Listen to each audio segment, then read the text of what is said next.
Hello, everybody. Dave Greenall here. We're going to talk about something not as nice as we usually talk about. We talk a lot about the rapture. I mean, I'm looking forward to the rapture. I hope you're looking forward to the rapture. I hope everyone that you know that you can talk to about Jesus will be looking forward to the rapture because they give their life to Jesus. But after the rapture, something happens very soon after the rapture.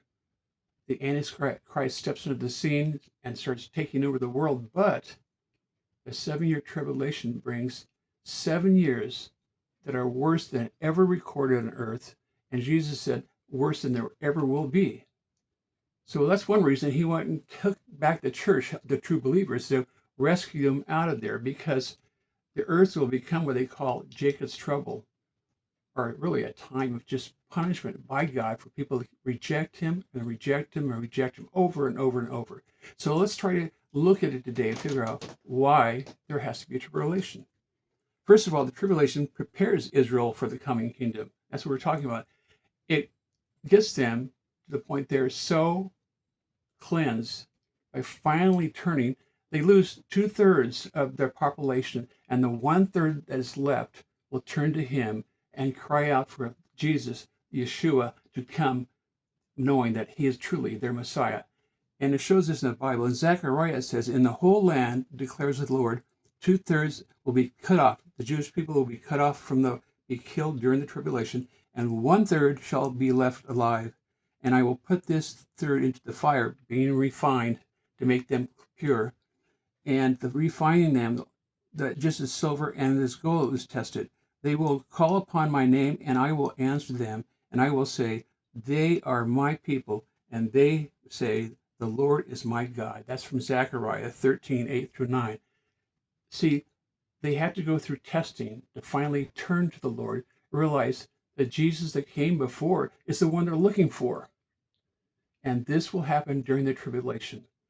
1/3 will be left of the Jewish people, but they will be the people that will turn to God and turn to Jesus and worship him at that period in the millennium, or excuse me, in the tribulation. Also, the tribulation reveals that God's sovereignty over his creation. And you remember in the Egypt experience with Moses and the Pharaoh?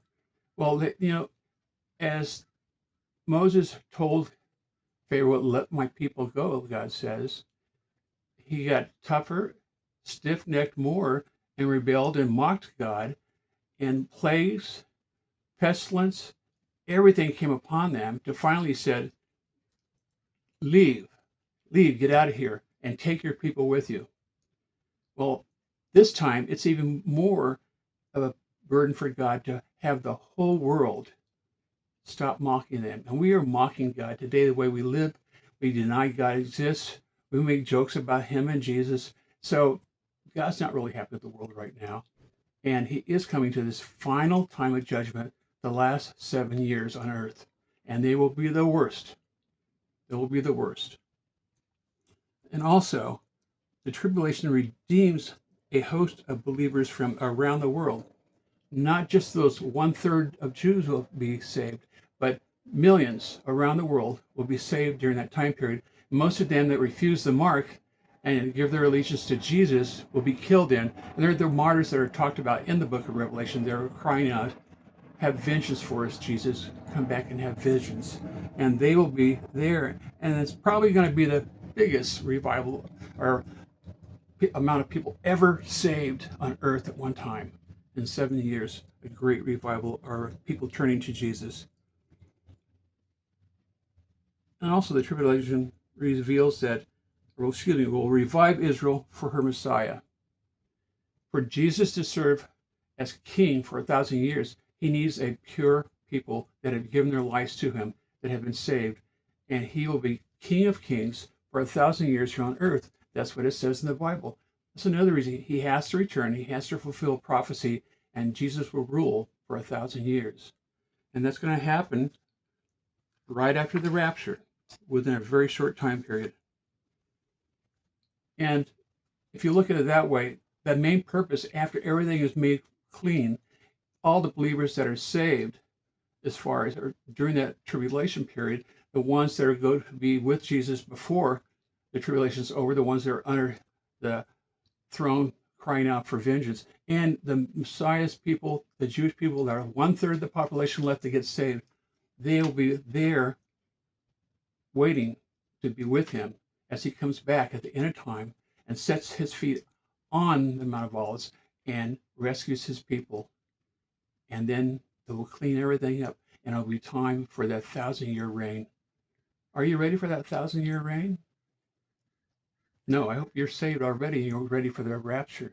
But if you know people are not saved, make sure you leave information for them.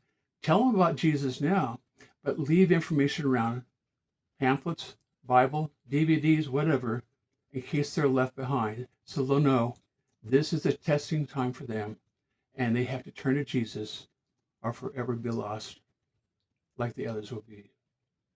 Well, that was a good little talk about why we have the tribulation, I hope. I hope you learned some things.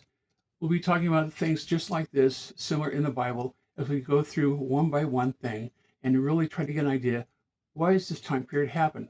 I want to talk about the witnesses more. I want to talk about the 144,000 more. So we'll have other videos that coming out, but I hope you are saved today. If you're giving your life to Jesus, if not, do it today. And he's coming back soon. Keep on looking up, and he's coming for me and you. Take care.